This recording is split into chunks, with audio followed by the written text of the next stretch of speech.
नमस्कार, मैं हूं अमीश देवगन और आप देख रहे हैं वीकेंड का सबसे भरोसेमंद कार्यक्रम ये देश है हमारा।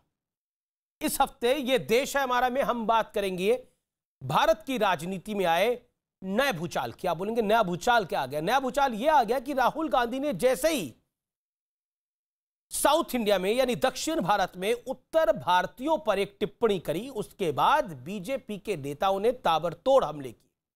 लेकिन सवाल खड़ा हो गया राहुल गांधी की बात पर, राहुल गांधी के वक्तव्य पर।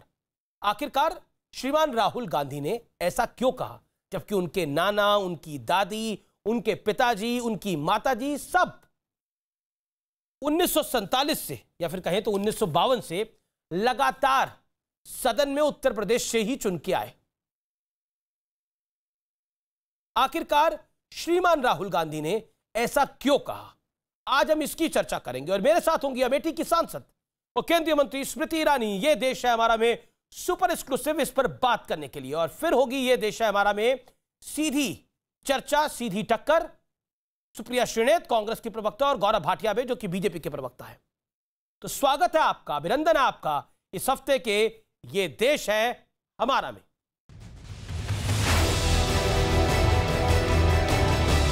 वो भरम का हफीम खाए हुए। First 15 years, I was a member of parliament in the north. So I had got used to a different type of politics. And for me, coming to Kerala was very refreshing. I found that people are interested in issues. And not just superficially, but going into detail in issues.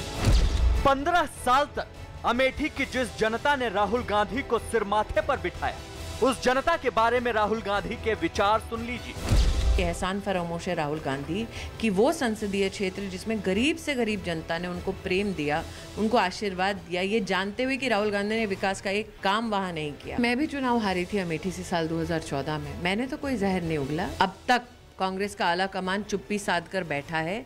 इसका मतलब राहुल गांधी के बयान में श्रीमती वाड्रा की भी उतनी ही सहमति है। उत्तर प्रदेश के लोगों को और अमेठी के लोगों को कौन लोग अपमानित कर रहे हैं? क्या करना चाहती है कांग्रेस पार्टी? ये विभाजनकारी राजनीति है। कांग्रेस सफाई दे रही है कि राहुल गांधी तो असली मुद्दों पर सियासत की बात कर रहे थे, बंटवारे की पॉलिटिक्स तो बीजेपी कर रही है। श्री राहुल गांधी ने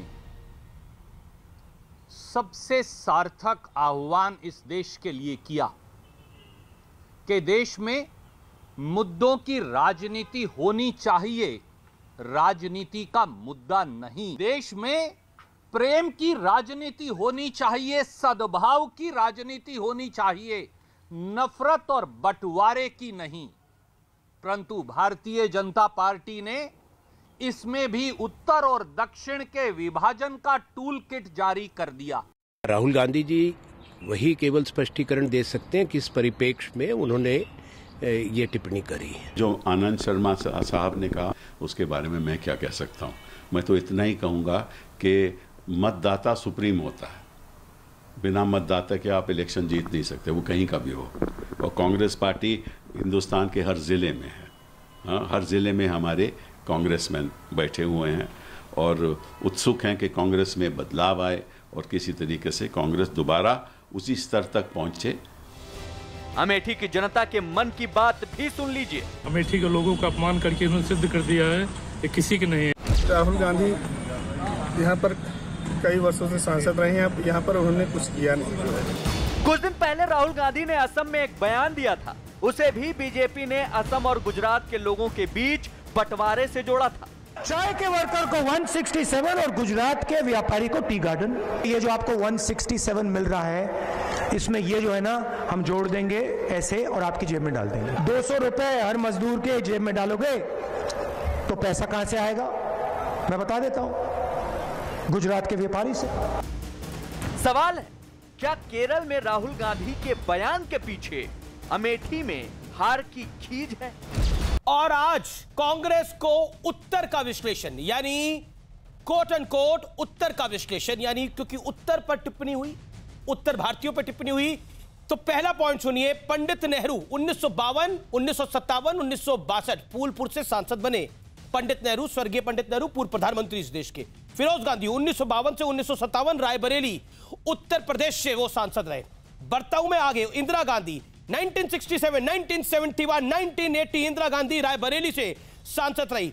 श्रीमती सोनिया गांधी कांग्रेस की तत्काल इस समय की अध्यक्षा 2004, 2006, 2009, 2014, 2019 रायबरेली से सांसद, उत्तर भारत ने उन्हें संसद में भेजा। मैं बढ़ता हूं आगे।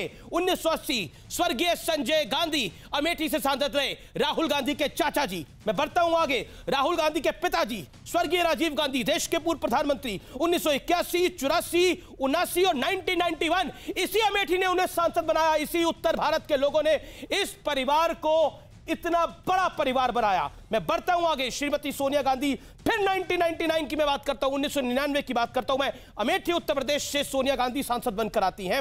और राहुल गांधी 2004, जैसा उन्होंने खुद बोला, 2009, 2014, वो 15 साल वो वहां के सांसद रहे। और वो कहते हैं कि वहां के लोग डेप्थ में नहीं जाते, वहां के लोगों की समझदारी पर उन्होंने सवाल उठाया। जिस अमेठी ने राहुल गांधी को राजनीति में पाला पोसा बड़ा किया, लेकिन 2019 आते आते यह तस्वीर बदल गई। और जो अमेठी गांधी परिवार का घर थी उसे स्मृति ईरानी ने छीन लिया। यानी 2014 में भी स्मृति ईरानी चुनाव लड़ी, लेकिन 2014 में वो हारी। लेकिन 2019 में फिर वो चुनाव लड़ती हैं और वो चुनाव जीतती है स्मृति ईरानी। राहुल गांधी ने जो बयान दिया, उस बयान की वजह स्मृति ईरानी है। अगर मैं ये सवाल आपसे पहला पूछूं तो जवाब क्या है? मैं ये मानती हूँ कि अगर आपके मन में जनता के प्रति इतनी घृणा हो, इतनी नफरत हो, तो क्या उसका कारण सिर्फ एक भाजपा की उम्मीदवार बन सकती है?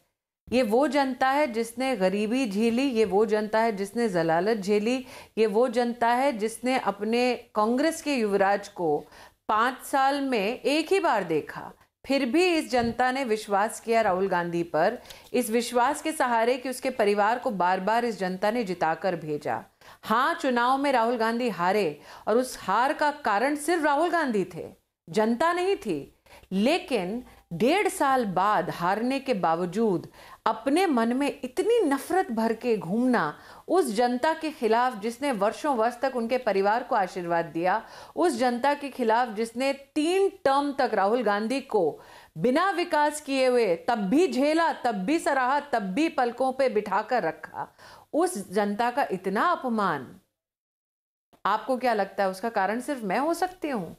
ये अमेठी की जनता से कभी भी घुले मिले नहीं थे अमीश जी, क्योंकि जब कोई जनता के मध्य में जाता है, हारते नहीं तो उत्तर भारत उनको सुहाता, 15 साल से सुहा ही रहा था। देखिए, उत्तर प्रदेश और विशेषतः अमेठी की जनता ने विकास के मुद्दों पर राहुल गांधी से प्रश्न करना शुरू कर दिया था। राहुल गांधी से बार बार हर विधानसभा में पूरी जनपद में एक ही प्रश्न हो रहा था कि 10 साल उनकी सरकार रही केंद्र में और वो स्वयं यूपीए की चेयरपर्सन के बेटे हैं, तो क्यों उन्होंने अमेठी में मात्र वादे किए, वो भी चुनाव तक सीमित, लेकिन अमेठी की तरफ रुख चुनाव के बाद कभी किया नहीं? क्यों उन्होंने विकास के कोई काम अमेठी में किए नहीं? अब राहुल गांधी बजाय इसके कि अपनी राजनीतिक दल के माध्यम से अथवा अपने अपने प्रयासों के माध्यम से अमेठी की जनता को कोई विकास का कार्य कर देते अथवा जनता के मध्य में संवाद करते, इस प्रकार से किसी और क्षेत्र में जाकर जनता का अपमान कर रहे हैं। और यह भी कहना उचित होगा अमीश जी कि वायनाड उनकी पहली पसंद नहीं थी। जब हार उनको साफ दिख रही थी अमेठी में, तब वो भागे वायनाड जी। लेकिन जब से ये कंट्रोवर्सी हुई है, तो चाहे अमेठी हो या वायनाड, राहुल गांधी का झूठ सतत चलता आ रहा है। लेकिन कांग्रेस कह रही है कि राहुल गांधी तो सियासत में असली मुद्दे उठाने के लिए जाने जाते हैं, वो सियासत के असली मुद्दों की बात कर रही है।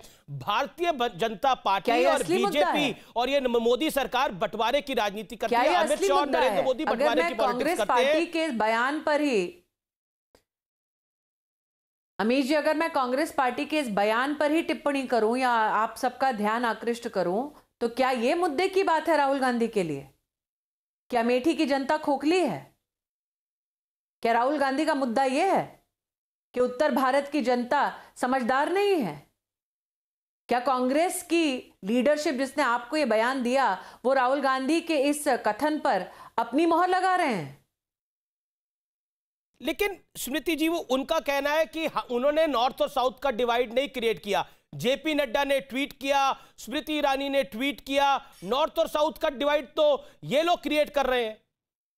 वो तो पूरे भारत को एक देखना चाहते हैं। नॉर्थ और साउथ का डिवाइड तो तब क्रिएट हो गया था, नॉर्थ और साउथ का डिवाइड तो तब क्रिएट हो गया था जब राहुल गांधी ने स्वयं कहा कि वो नॉर्थ इंडिया से छूट कर जब निकले हैं बाहर 15 साल सांसद रहने के बाद, तो अपने आप को कितना महसूस कर रहे हैं फ्रेश, कितना रिलीव्ड हैं। ये डिवाइड उन्होंने प्रस्तुत किया, भारतीय जनता पार्टी ने ऐसी टिप्पणी नहीं की। और सिर्फ दक्षिण और उत्तर भारत के बीच में फूट डालने की बात तक सीमित क्यों रहे? ये तो वो व्यक्ति है जिसने असम में जाकर गुजरातियों और गुजराती व्यापारियों के बारे में अनाप शनाप बातें कही हैं। लेकिन तो ये पहली बार फूट डालने का राहुल गांधी का प्रयास नहीं है। लेकिन आपको नहीं लगता, आदी हो चुके हैं इस प्रकार की राजनीति करने के। लेकिन स्मृति जी, आपको नहीं लगता आप थोड़ी पॉलिटिकली हार्श हो गई जब आपने इनको एहसान फरामोश कहा? पॉलिटिकली हार्श बिल्कुल नहीं हुई अमीश जी। मैंने बिल्कुल कहा उनको एहसान फरामोश। 15 साल अमेठी की जनता ने एक ऐसे सांसद को देखा जो हमेशा गायब रहा, फिर भी 3 टर्म उनको दिए। 15 साल अमेठी की जनता ने एक ऐसे सांसद को देखा जो सत्ता में रहकर भी जानबूझकर अमेठी की जनता का विकास नहीं कर रहा था। 15 साल कांग्रेस पार्टी के इस युवराज को अमेठी की जनता ने झेला, पलकों पर बिठाकर रखा, सराहा, इस उम्मीद में कि कभी तो उनके अंदर का इंसान जागेगा और गरीब को, मजलूम को वो सहारा देंगे, लेकिन नहीं दिया। तो हां, एहसान किया अमेठी की जनता ने ऐसे कांग्रेस के नेता पर, और ये एहसान चुकाने की बजाय वो अपमानित करते हैं अमेठी की जनता को। तो हां, मेरी आंखों में वो एहसान फरामोश हैं। क्या आपको लगता है कि जिस तरह से राहुल गांधी ने ये बड़ी टिप्पणी करी है और उस टिप्पणी के बाद लगातार रिएक्शंस आ रहे हैं, लेकिन कांग्रेस के अपने नेता आनंद शर्मा ने कहा है कि राहुल गांधी अगर ऐसा कुछ कह रहे होंगे तो वो अपने अनुभव के आधार पर कह रहे होंगे, लेकिन साथ में वो एक लाइन ये भी जोड़ देते हैं कि इस बात का जवाब, इस मुद्दे का जवाब राहुल गांधी से बेहतर कौन दे सकता है?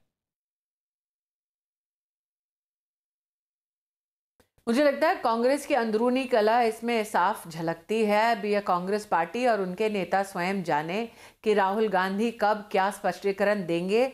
मेरा अगर आप माने तो मुझे ऐसा लगता है राहुल गांधी के मन में जो नफरत थी वो ज़बान पे आ गई।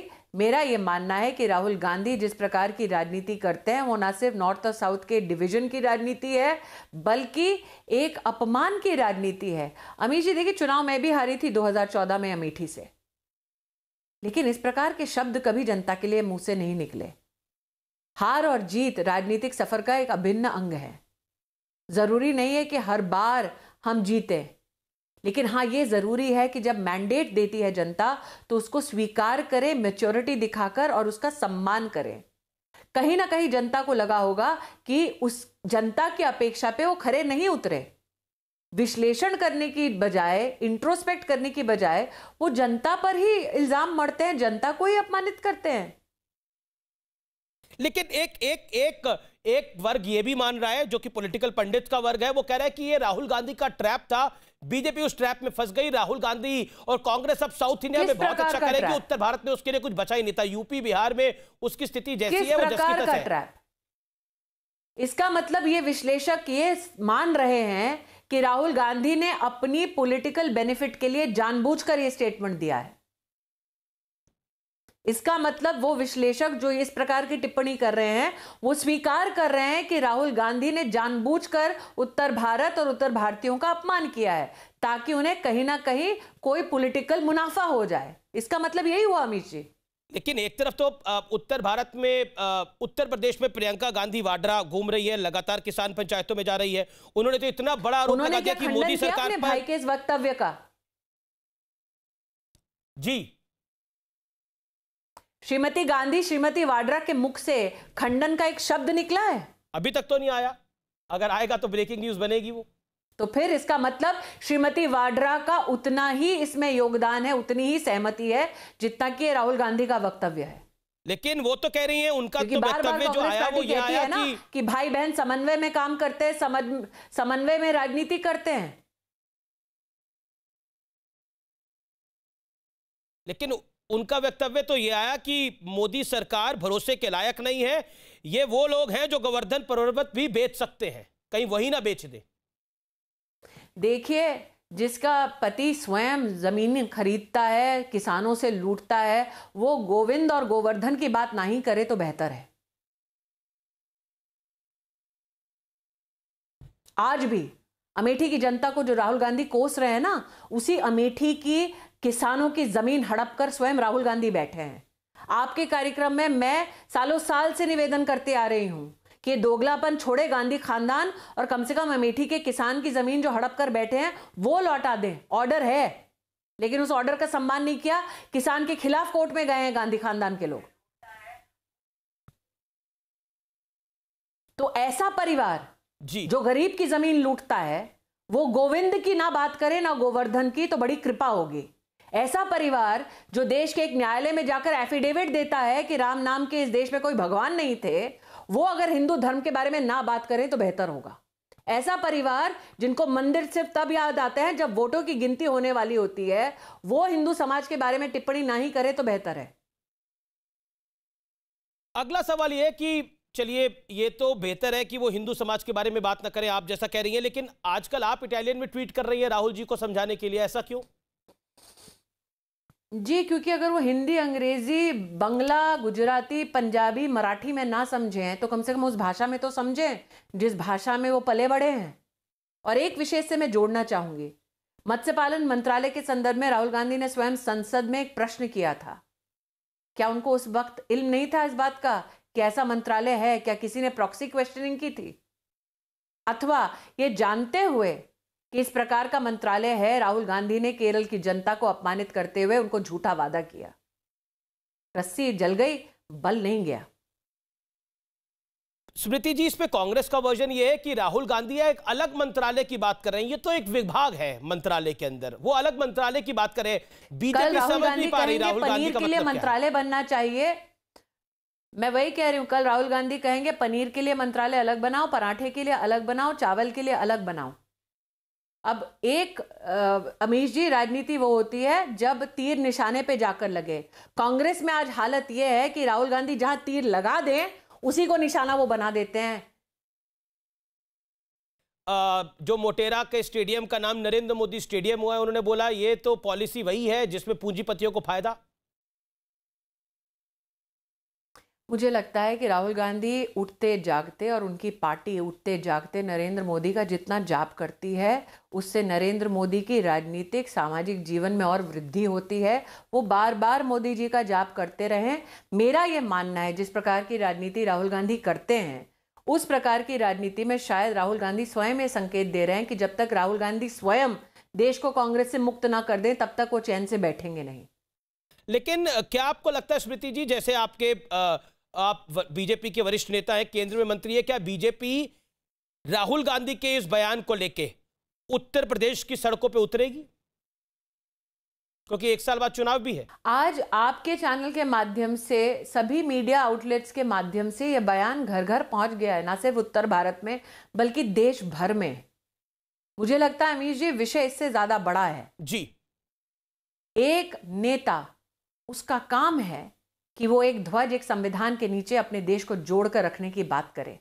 लेकिन राहुल गांधी वो एक ऐसे नेता हैं जो देश की राजधानी में भारत के टुकड़े होने के नारे का समर्थन करते हैं, जो असम में जाकर गुजरात और गुजरातियों को अपमानित करते हैं, उनको कलंकित करने का काम करते हैं, दक्षिण में जाते हैं तो उत्तर भारत के खिलाफ आग उगलते हैं। तो ये व्यक्ति जो पॉलिटिकल विश लेकर अपने दिल में घूमता है, जी, वो क्या वाकई में देश की जनता का उत्थान कर पाएगा? ये व्यक्ति जो एक मत्स्य पालन मंत्रालय के बारे में तक झूठ बोल देता है, जानकारी के अभाव में नहीं लेकिन जानबूझकर असत्य की धरा पर खड़े होकर एक असत्य की नई इमारत बनाने की चेष्टा करता है, क्या वाकई में ये व्यक्ति देश के किसी भी कोने में जाए, ये व्यक्ति क्या सकारात्मक काम कर सकता है? जी स्मृति जी, प्रश्न ये उठता है कि वो व्यक्ति जो कहता था कि politics is a state of mind, imagine his state of mind that if he is defeated he has nothing but hatred for you. जी स्मृति जी, बहुत बहुत शुक्रिया बेबाक बात करने के लिए न्यूज 18 से और न्यूज 18 के दर्शकों से। Thank you so much, pleasure having you as always, thank you so much.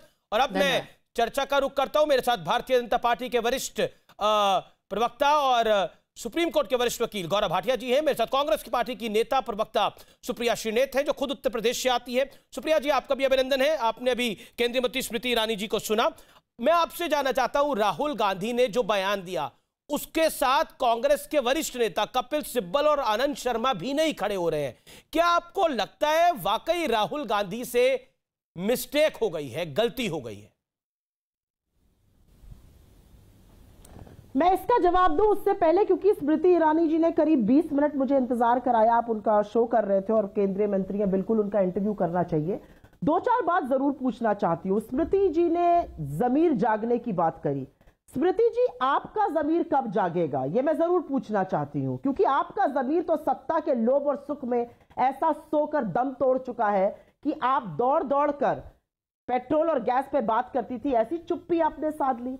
आप तो महिला बाल विकास मंत्रालय की मंत्री हैं, हाथरस हो जाता है, बिटिया के ऊपर चरित्र हनन होता है, आप ही के प्रवक्ता और मुख्यमंत्री रेप के कहते हैं रेप नहीं हुआ, आप अपनी चुप्पी नहीं तोड़ती। शाहजहांपुर हो जाता है, उन्नाव हो जाता है, सेंगर जेल चला जाता है, आपके मुंह की चुप्पी नहीं टूटती। तो स्मृति ईरानी जी, आपका जमीर कहां मर गया? स्मृति ईरानी जी भ्रष्टाचार की बात कर रही हैं। वर्तिका सिंह ने बड़े गंभीर ब्राइबरी के आरोप, घूस के आरोप लगाए हैं आप पर, नेशनल कमीशन ऑफ विमेन में उनको मेंबर बनाने के लिए। उस पर आपने अपनी चुप्पी क्यों नहीं तोड़ी स्मृति जी? ये मेरा दूसरा सवाल है।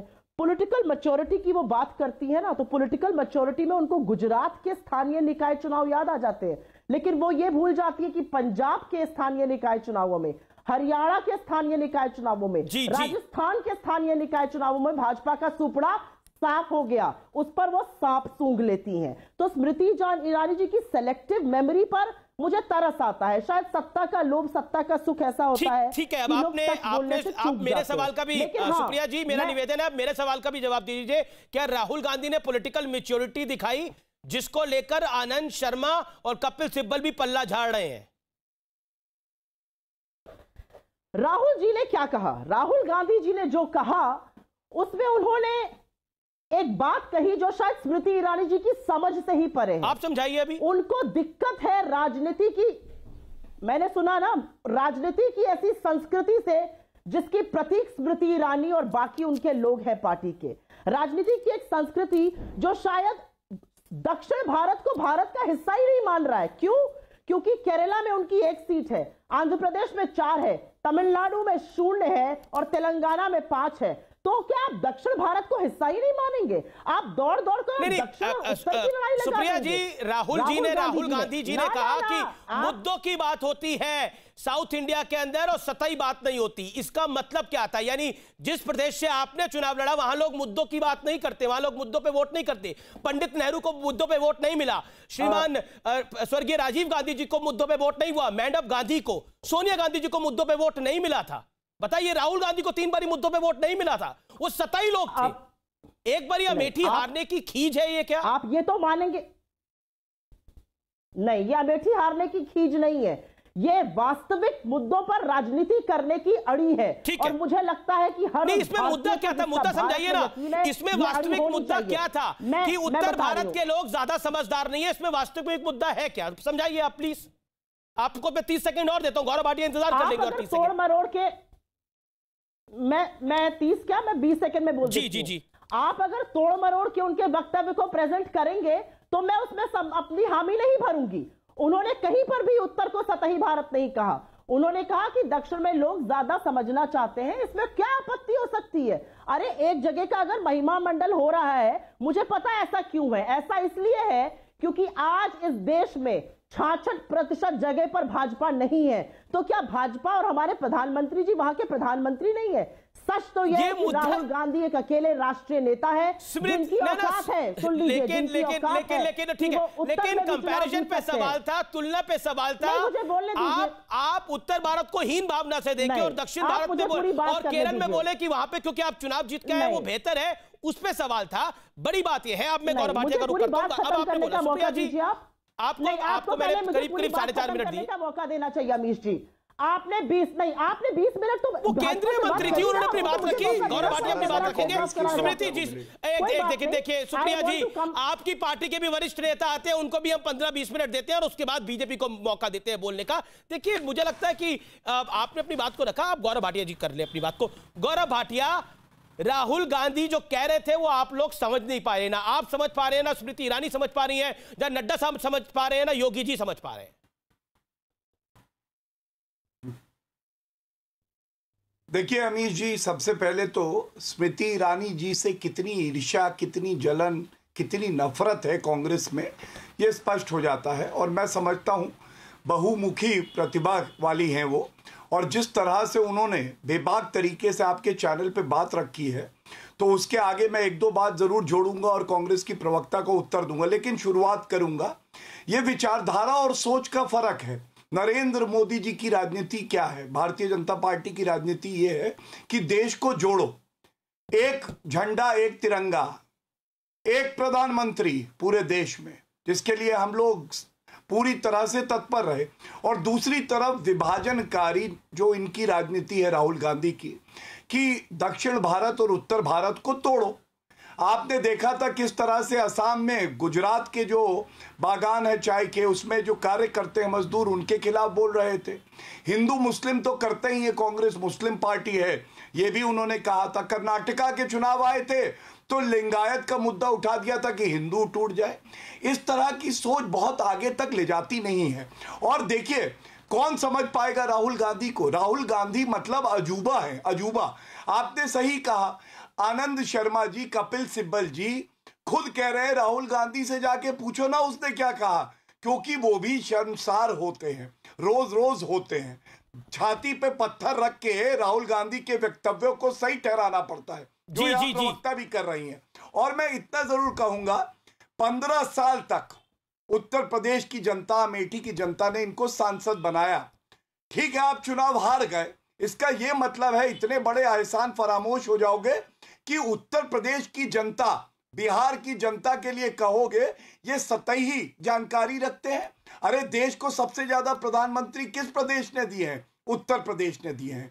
गांधी परिवार को सबसे ज्यादा सम्मान और प्यार किसने दिया है? उत्तर प्रदेश की जनता ने दिया है। बिहार असेंबली में हमारे साथी हैं संजय मयूख जी, उन्होंने एक प्रस्ताव पारित किया और पेश किया, कहा कि भैया निंदा करनी चाहिए। और मुझे पूरा विश्वास है हर असेंबली में, हर जगह ये जो तोड़ने वाली राजनीति है इसकी निंदा की जाएगी। एक मिनट, मैं अपनी बात पूरी कर लूं, केवल आधा मिनट और लूंगा। 15 सेकंड गौरव, ये वही राहुल गांधी है, 50 साल के अपरिपक्व बालक। 30 सेकंड्स मोर एंड देन आप जाइएगा कांग्रेस की बात। स्मृति ईरानी जी के लिए राहुल गांधी ने कहा था, स्मृति कौन? स्मृति जी ने दिखाया कि अथक परिश्रम से जो इनकी भपौती मानी जाती थी, पारिवारिक सीट मानी जाती थी, वहां पे धराशायी किया। और तभी ये वायनाड से भी चुनाव लड़े। इन्हें पता था अमेठी की जनता इन्हें आपने अपनी बात को रख लिया। 2014 का चुनाव स्मृति जी हार गई थी। जी बिल्कुल पता है वो जनता के साथ जुड़ी रही। यही फर्क है कामदार और नामदार में। ओके, सुप्रिया जी क्या कहना चाहती हैं? क्या आपको लगता नहीं है कि आपकी जो बड़े लीडर्स हैं, पूर्व मंत्री हैं, जो कांग्रेस के थिंक टैंक माने जाते हैं, चाहे वो आजाद साहब हो, चाहे वो कपिल सिब्बल साहब हो, चाहे वो आनंद जी हो, क्या आपको लगता नहीं है it is a big embarrassment for the Congress party what Rahul Gandhi said? Absolutely not. मैं सबसे पहले तो यह कहूंगी कि अगर भाजपा के प्रवक्ता ने अपशब्दों का प्रयोग मेरे नेता के लिए किया, अगर उन्होंने एक बार और भी अपरिपक्व बालक कहा, तो मैं उनके नेता को भी झांसाराम और ठेकू ही कहकर बुलाऊंगी। तो थोड़ा बहस का स्तर मेंटेन रहे, थोड़ा तर्क प्रधानमंत्री के लिए चोर है कहा, चौकीदार चोर है, माफी मांगिए। मैं नहीं बोलूंगा अपरिपक्व, आप माफी मांगिए अभी, चलिए तुरंत मांगिए। मैं कभी नहीं बोलूंगा 50 साल का अपरिपक्व बालक, तुरंत माफी मांगिए प्रधानमंत्री के लिए। बोलिए, मैं बोलूं, मेरा टर्न था बोलने का, अब आप इंटरफेयर नहीं करते, सुनाई दे रहे हैं? ओके, सुप्रिया जी बोलिए अपनी बात। अमीश, मैं बीच में नहीं बोली हूं।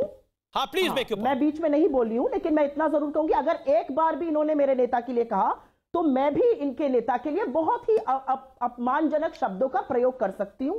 लेकिन मेरी परवरिश ऐसी है कि मैं स्तरहीन और तर्कहीन बहस नहीं करना चाहती हूँ।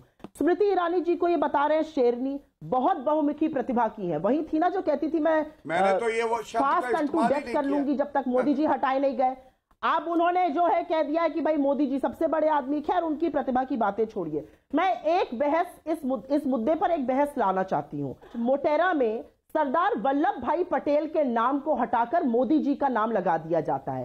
एक एंड अडानी एंड है उस स्टेडियम का, दूसरा एंड रिलायंस एंड है। Amit Shah ji guest of honour थे, जय शाह जी प्रिसाइड कर रहे थे। लेकिन मुझे लगता है विषय, सुप्रिया जी, मेरा निवेदन है विषय पे रहना चाहिए। आपको स्टेडियम की बात करनी हो, हम स्टेडियम की बात भी कर लेंगे, लेकिन अभी जो सवाल है उस पर आप जवाब दीजिए ना। हाँ, अभी तो उस पर जवाब दीजिए, मेरा निवेदन आपसे। क्योंकि आप देश की बात कर रहे हैं। मैं देश की बात ही कर रहा हूं। क्योंकि और मोटेरा स्टेडियम में अदानी एंड कब से, ये भी कर लीजिएगा।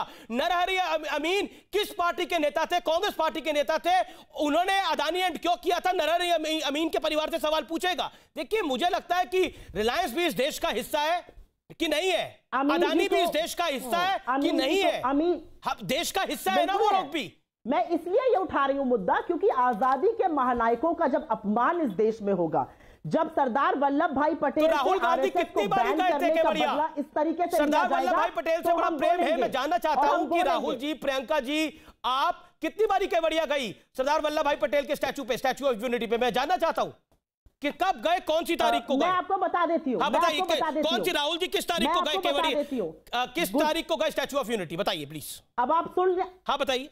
हाँ, अब आप सुनिए मेरी बात। सरदार सरोवर योजना हमने शुरू करी उनके नाम से। First international statue of unity कब गए राहुल गांधी? मैं सवाल पूछ रहा हूं, ये शुरू किया। एमपी का शासन नहीं, स्टैचू ऑफ यूनिटी में तो मुझे डर लग रहा है मोदी जी अपनी प्रतिमा ना लगा दे, उसका नाम नरेंद्र मोदी। वहां तो सरदार पटेल की प्रतिमा लगी हुई है ऑलरेडी। गांधी जी, वहां तो सरदार पटेल की प्रतिमा लगी हुई है, विश्व की सबसे ऊंची प्रतिमा है। आप गई नहीं उधर क्या अभी? तो उनका सरदार पटेल तो आप ही के नेता थे। स्टेडियम में सरदार पटेल का नाम भी तो लगा हुआ था, क्या तुम नहीं जानते अमीश? उस स्टेडियम पर तो सरदार पटेल का नाम भी लगा हुआ था, उसको हटा दिया गया। मोदी जी ने अपना लगा दिया। करघे पर बैठे थे गांधी जी, 2017 के कैलेंडर से हटाकर मोदी जी बैठ गए। तो हो सकता है भैया कल को नोट में भी मोदी जी छप जाए, क्या पता इस देश में क्या हो रहा है। ठीक है, गौरव भाटिया जवाब, इस देश में क्या हो रहा है पता नहीं है, इस देश में क्या हो रहा है पता नहीं है, लेकिन एग्जैक्टली कपिल सिब्बल ने क्या बोला है मैं आपको सुनाता हूं। कपिल सिब्बल ने बोला है कि हर वोटर का सम्मान होना चाहिए। सुनिए कपिल सिब्बल ने क्या बोला। मेरी बात भी सुन लो अमीश, क्या हो गया भाई? जो आनंद शर्मा साहब ने कहा उसके बारे में मैं क्या कह सकता हूं। मैं तो इतना ही कहूंगा कि मतदाता सुप्रीम होता है, बिना मतदाता के आप इलेक्शन जीत नहीं सकते, वो कहीं का भी हो। और कांग्रेस पार्टी हिंदुस्तान के हर ज़िले में है। हाँ, हर ज़िले में हमारे कांग्रेसमैन बैठे हुए हैं और उत्सुक हैं कि कांग्रेस में बदलाव आए और किसी तरीके से कांग्रेस दोबारा उसी स्तर तक पहुंचे। आखिर में उन्होंने बोला मैं कांग्रेस के कार्यकर्ता हर जिले में बैठे हुए हैं, कांग्रेस में बदलाव आए। कांग्रेस के कार्यकर्ता हर जिले में हैं। सुप्रिया जी, कपिल सिब्बल क्या सही बोल रहे हैं या गलत बोल रहे हैं? मैं उत्तर दे। आनंद शर्मा क्या सही बोल रहे हैं गलत बोल रहे हैं? Hold on Gaurav ji, 25 second Supriya ji देना आप। मुझे लगता है आनंद शर्मा जी और कपिल सिब्बल जी ने कहीं पर भी इस बात का खंडन नहीं किया। उन्होंने कहा किस कॉन्टेक्स्ट में राहुल जी ने कहा है वो राहुल जी ही बता सकते हैं। और क्योंकि हम लोगों ने पूरी स्पीचेस सुनी है तो मैं आपको उसका कॉन्टेक्स्ट बता रही हूं। अगर शो पर कांग्रेस का रिप्रेजेंटेशन मैं करने आई हूं तो मेरी बात आपको सुननी पड़ेगी। तो सुनी रहा हूं मैं तो आपकी बात। क्या आप मान रही है कि क्या आप मान रही है कपिल सिब्बल की बात ना सुनी जाए?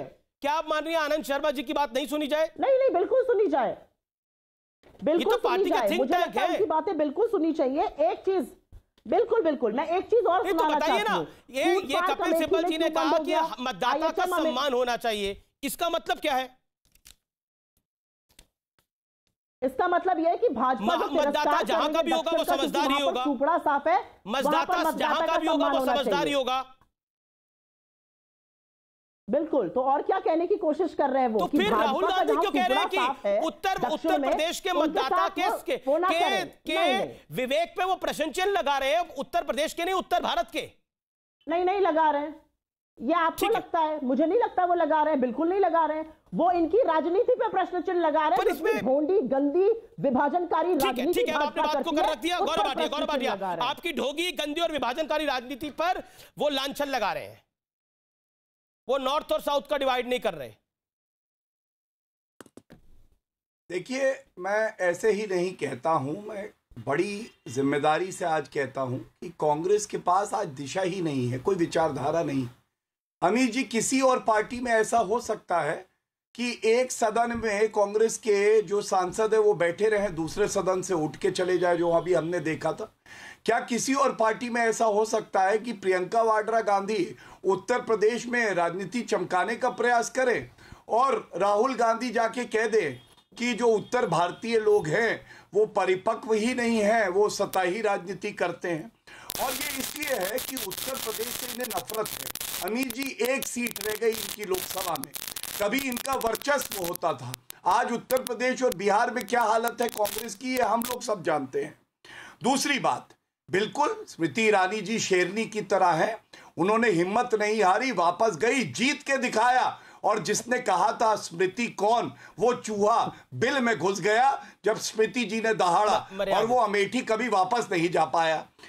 तीसरी बात, इन्होंने कहा कि सम्मान जो है वो दूसरों का नहीं होता, नरेंद्र मोदी जी के नाम पे ही जो है स्टेडियम का नामकरण कर दिया है। तो मैं इनको बता दूं, वहां स्पोर्ट्स कॉम्प्लेक्स भी है, सरदार पटेल जी के नाम पे ही है। और ये वो पार्टी बोल रही है अमीर जी जिसने जवाहरलाल नेहरू ने खुद को भारत रत्न दिया, ठीक है, इंदिरा गांधी ने खुद को भारत रत्न दिया। लेकिन अब एक मिनट रुक जाइए अमीर जी, रुक जाइए, मैं अपनी बात पूरी कर लूं प्लीज। ठीक है गौरव, जब बात आई सरदार पटेल की, बोलते हैं अमीर जी क्या हो गया था? नहीं सुप्रिया आप अपनी बात को रखिए। गौरव नहीं, मैं अपनी बात पूरी कर लूं क्या Amir ji? Gaurav 10 seconds complete yourself, then Supriya Shrinate. Thank you. हाँ देखिए, समय एक तो बराबर से दीजिए तो अच्छी चर्चा होगी अमीर जी। मैं केवल एक बात कहूंगा, 40 साल तक इंतजार क्यों कराया आपने? सरदार पटेल जी को भारत रत्न क्यों नहीं मिला? BR अम्बेडकर जी को क्यों नहीं मिला? उनका सम्मान हमारी सरकार कर रही है क्योंकि वो भारत के लिए सम्मानजनक है। फिलहाल ये देश है हमारा में हम रुकते हैं एक छोटे से अंतराल के लिए, लेकिन ये चर्चा जारी है। हाँ, मैं जो बोल लीजिए, जो कीड़े मकोड़े ज्यादा चरण वंदन करने लगते हैं ना, वो भूल जाते हैं कि राष्ट्र और लोगों में बड़ा अंतर है। वो ये भूल जाते हैं कि जिन लोगों ने इस देश के, क्यों वो हमें पिद्दी कह रहे थे तब आपको दिक्कत नहीं हुई थी? अगर मैं कीड़े मकोड़े कह रही हूँ तो आपको दिक्कत भी नहीं होनी चाहिए। वो भी तो पिद्दी कह रहे थे, तब आपने दिक्कत नहीं दिखाई थी। अब मैं कीड़े मकोड़े कह रही हूँ तब भी आपको दिक्कत नहीं होनी चाहिए। मोदी जी ने तो बड़ी बड़ी बातें करी थी। थप्पड़ मारा कि नहीं राहुल गांधी के मुंह पे? पिद्दी और पिद्दी की प्रवक्ता, ये इतना खिसिया क्यों जाते हैं? इतना बौखला क्यों जाते हैं? जब ये हारने लगते हैं तो बौखला जाते हैं, ये पर्सनल हो जाते हैं। पार्ले जी खाओगी? नहीं, पर्सनल नहीं हो रहा, पर्सनल नहीं हो रहा। वो याद है लैला ओ लैला, लैला ओ लैला, अखरोस रैली। ये है हालत कांग्रेस पार्टी की। पुडुचेरी गया,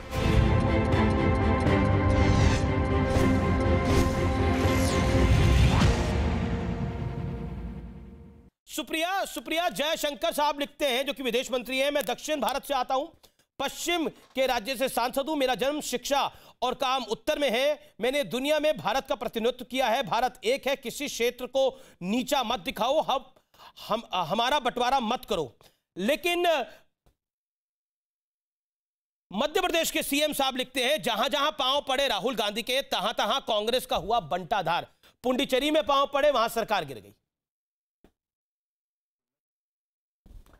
पहले तो भाई भाजपा, उनके सारे प्रवक्ता, उनकी भक्त मंडली, उनके मुख्यमंत्री, उनके मंत्री सब डिसाइड कर ले कि राहुल गांधी को वो सीरियसली लेते हैं या नहीं लेते। अगर आप क्या चाहते हैं, सीरियसली लिया जाए या नहीं लिया जाए? एक शब्द कहने पे सुप्रिया जी, अच्छा पॉइंट आपने बोला, मैं जान रहा हूं, आप क्या चाहते हैं, राहुल जी को सीरियसली लिया जाए या नहीं लिया जाए?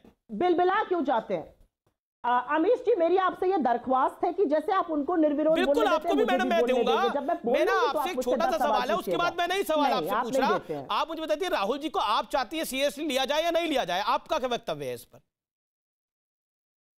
राहुल गांधी जी जैसा शेर तो पूरे हिंदुस्तान में नहीं, तो उनको सीरियसली लेंगे तो इनका बैंड नहीं बच जाएगा। ये सुन लीजिए, अब ये सुनना चाहते थे, सुन लिया आपने। अब मेरी एक बात सुनिए, इनके सब लोग बेवकूफ जैसे हंसेंगे, इनके सब लोग जो है वो पूरे उतर जाते हैं। एस जयशंकर जी को, एस जयशंकर जी की गौरव जी मेरा निवेदन स्वीकार करिए, उनसे उम्र में। बोलिए मैडम। एस जयशंकर जी से मेरी थोड़ी राय ये रहेगी कि थोड़ा टाइम अगर डिप्लोमेसी में कर लेते तो यूएन से हमें खरी खोटी ना सुननी पड़ती, चीन से हमें मुंह की ना खानी पड़ती, तो ट्विटर पे थोड़ा टाइम कम इस्तेमाल किया करिए। मेरा ये कहना है कि 100 पार पेट्रोल है, 7 से 9% बेरोजगारी है, किसान 3 महीने से ऊपर सड़क पे पड़ा हुआ है, 225 किसानों की मौत हो चुकी है, महिला की सुरक्षा गर्त में है।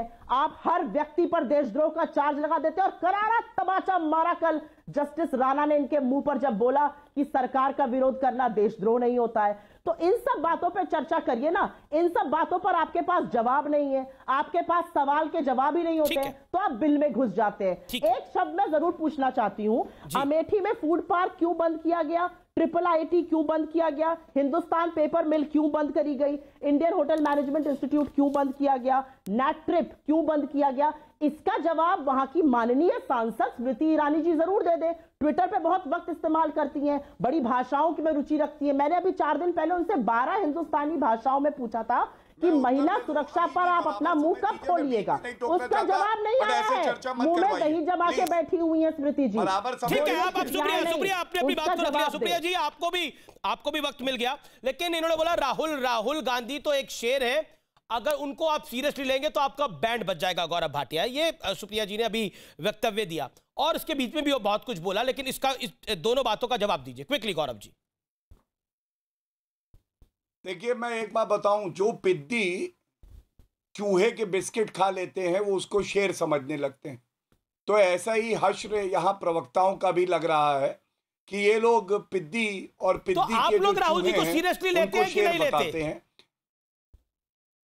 मैं बताता हूं, इन्होंने अमेठी की बात करी। अमीर जी, मैं दे रहा हूं आपको, बिल्कुल दे रहा हूं।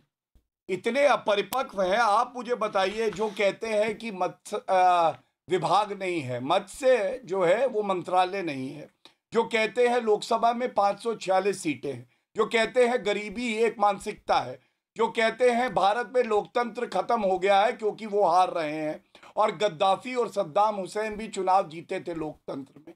अब ऐसे सोच के व्यक्ति को आप अपरिपक्व नहीं बुलाएंगे तो क्या बुलाएंगे? तीसरी बात अमेठी की करी। अमेठी की जनता ने करारा थप्पड़ मारा था। किसको मारा था हमें पता है, हार गए थे ना चुनाव। वही जवाब था कि आप अपने परिवार का विकास करेंगे और अमेठी की जनता को भूल जाएंगे तो लेकिन कांग्रेस की नजर में, कांग्रेस प्रवक्ताओं की नजर में राहुल गांधी तो शेर है। हाँ, तो मैं कह तो रहा हूं, बहुत से चूहे शेर बताते हैं। ठीक है, पिद्दी लोगों की यही लक्षण है। लेकिन एक बात और बोल दूं और अंत करूंगा जी। न्यायालय के थप्पड़ की बात हो रही थी, 1 मिनट 15 सेकंड लूंगा। न्यायालय के थप्पड़ पे बता दूं, सर्वोच्च न्यायालय के बड़े हाथ का थप्पड़ जब राहुल गांधी के गाल पे पड़ा ना रफेल में झूठ बोलने के लिए, उस थप्पड़ की सूजन आज भी राहुल गांधी के गाल में है। सर्वोच्च न्यायालय के बड़े हाथ का थप्पड़ था, तो इसलिए झूठ बोलते हुए पकड़े गए। ठीक है, ओके गौरव, आपने भी अपनी बात को रखा, वो हमें मानना है, हम उसका सम्मान। जी Supriya, quickly reply to Gaurav Bhatia. सर्वोच्च न्यायालय का थप्पड़ पड़ा था, चरण वंदन करने लगते हैं ना। हाँ, मैं जो बोल लेने दीजिए, जो कीड़े मकोड़े ज्यादा चरण वंदन करने लगते हैं ना, वो भूल जाते हैं कि राष्ट्र और लोगों में बड़ा अंतर है। वो ये भूल जाते हैं कि जिन लोगों ने इस देश के, क्यों वो हमें पिद्दी कह रहे थे तब आपको दिक्कत नहीं हुई थी? अगर मैं कीड़े मकोड़े कह रही हूं तो आपको दिक्कत भी नहीं होनी चाहिए। वो भी तो पिद्दी कह रहे थे तब आपने दिक्कत नहीं दिखाई थी। अब मैं कीड़े मकोड़े कह रही हूं तब भी आपको दिक्कत नहीं होनी चाहिए। मोदी जी ने तो बड़ी बड़ी बातें करी थी। थप्पड़ मारा कि नहीं राहुल गांधी के मुंह पे? पिद्दी और पिद्दी की प्रवक्ता, ये इतना खिसिया क्यों जाते हैं? इतना बौखला क्यों जाते हैं? जब ये हारने लगते हैं तो बौखला जाते हैं, ये पर्सनल हो जाते हैं। पार्ले जी खाओगी? नहीं, पर्सनल नहीं हो रहा, पर्सनल नहीं हो रहा। वो याद है लैला ओ लैला आक्रोश रैली। ये है हालत कांग्रेस पार्टी की। पुडुचेरी गया, सिकुड़ते जा रहे हो, मैग्नीफाइंग ग्लास से ढूंढना पड़ेगा कहां। ठीक है गौरव, मेरा निवेदन है मर्यादित भाषा का दोनों तरफ से इस्तेमाल होना चाहिए। अब शब्द बोले, शर्म नहीं आती जी? सुप्रिया जी, मैं 15 साल उत्तर भारत में सांसद था। उत्तर भारत की राजनीति अलग थी। केरल आना ताजगी भरा एहसास है, क्या अमेठी में ताजगी भरा एहसास नहीं था? आप महाराजगंज से चुनाव लड़ी थी। देखिए, चुनाव में हार जीत होती रहती है, ये सिक्के के 2 पहलू हैं। लेकिन क्या आपके लिए वो ताजगी भरा एहसास नहीं था? ये तो आपके वोटर पे भी सवाल है। और आप मुझे बताइए, 1952 से 2014 तक और 2019 तक मैडम गांधी है सांसद अभी भी रायबरेली से। इस परिवार को कितना कुछ दिया उत्तर भारत ने और उत्तर प्रदेश ने। जी हाँ, बिल्कुल। ऐसा है कि अगर हम समझना चाहें तो हम सत्य समझेंगे, अगर नहीं समझना चाहें तो हम वैसे ही बिहेव करेंगे जैसे भाजपा के प्रवक्ता और लोग बिहेव करते हैं। उन्होंने एक्चुअली क्या दिक्कत हो गई भाजपा को, उन्होंने भाजपा की संकीर्ण और विभाजनकारी राजनीति पर टिप्पणी करी जो वो यहां पर करते हैं। मैडम पूरे बयान में भाजपा का नाम नहीं है जो मेरे पास है कुछ, इसलिए वो परेशान है। इसमें वो बोलते हैं भाजपा के लोग ऐसे होंगे, वो उत्तर भारत की राजनीति अलग थी, उत्तर भारत भाजपा का नहीं है। नहीं, संकीर्ण और विभाजनकारी नीतियां जो मोदी जी की हैं, जो उनके प्रवक्ताओं की, और जिस बदतमीजी से इन्होंने अभी बोला है, ये इनकी परवरिश, इनका बैकग्राउंड, इनकी अपब्रिंगिंग दिखाता है। जिस तरह से ये मुझसे बात कर रहे थे ब्रेक से पहले, मेरी परवरिश ये है कि मैं दंगल में गिरकर इतनी गंदी ना हो जाऊं जितना सामने वाला हो, तो मैं कोई भी अभद्र भाषा का प्रयोग इस आदमी के लिए नहीं करूंगी। गौरव भाटिया, सुप्रिया जी आपने अपनी बात को रखा, गौरव भाटिया आपकी बात है। दो कौड़ी का ये कोई डिबेट नहीं है, दो कौड़ी की प्रवक्ता है और इनका नेता दो कौड़ी, दोनों तरफ से रखी जाए। शेर से नहीं चूहे से बदतर है वो, तमीज सिखाइए इनको, वरना अभी ठीक करूंगा मैं यहीं पे। लताड़ मार के लात मार के भगाए गए थे सपा से और भाजपा में आके दिल में घुस गए, उसका क्या है गौरव भाटिया? छोड़िए लात मार के, किया करो, निहायती बदतमीज और बेहुदे आदमी हो तुम। पिद्दी की प्रवक्ता बदतमीज, टीवी पे आते हो बदतमीज प्रवक्ता, दो कौड़ी की हैसियत तुम्हारी नहीं, जमानत तुम्हारी जब्त होती है, आता जाता कुछ है नहीं, नखरे इतने तुम्हारे, काम धाम तुम्हें आता नहीं है। ओके, सुप्रिया कुछ कह रही है, पत्रकार बन के दलाली कर रही थी, चरण वंदन करता है, बदतमीजी करता है, बहुत ही गिरा हुआ आदमी है, तमीज से बात करिए, इसको बोल करेगी, बदतमीज कहेगा। राहुल ये गांधी किस तरह से बात करता है, ये इसकी परवरिश और इसका बैकग्राउंड दिखाता है। दलाल है ये दलाल आदमी है। नहीं देखिए, मुझे लगता है कि दोनों की मेरा निवेदन है कि इस तरह की भाषा का इस्तेमाल ना हो, लेकिन मतदाता सुप्रीम होता है। कल तक ईवीएम पे सवाल उठता था, अब मतदाता पर भी सवाल उठ गया है, लेकिन मुझे लगता है सुधारना अपने आप को चाहिए, मतदाता को उसे पता है क्या करना है। फिलहाल ये देश है हमारा में इतना ही, ये पूरा भारत है, इसमें उत्तर भी आता है, दक्षिण भी आता है, मध्य भारत भी आता है, पूर्वी भारत भी आता है, पश्चिमी भारत भी आता है। इसलिए भारत का हर वोटर समझदार है। कपिल सिब्बल ने और आनंद शर्मा ने बिल्कुल सार्थक बात कही कि मतदाता सुप्रीम होता है, और वाकई मतदाता सुप्रीम होता है।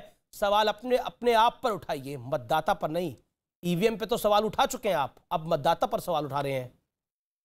यही आज की चर्चा की %1 की बात है। नमस्कार, जय हिंद और जय भारत का वोटर।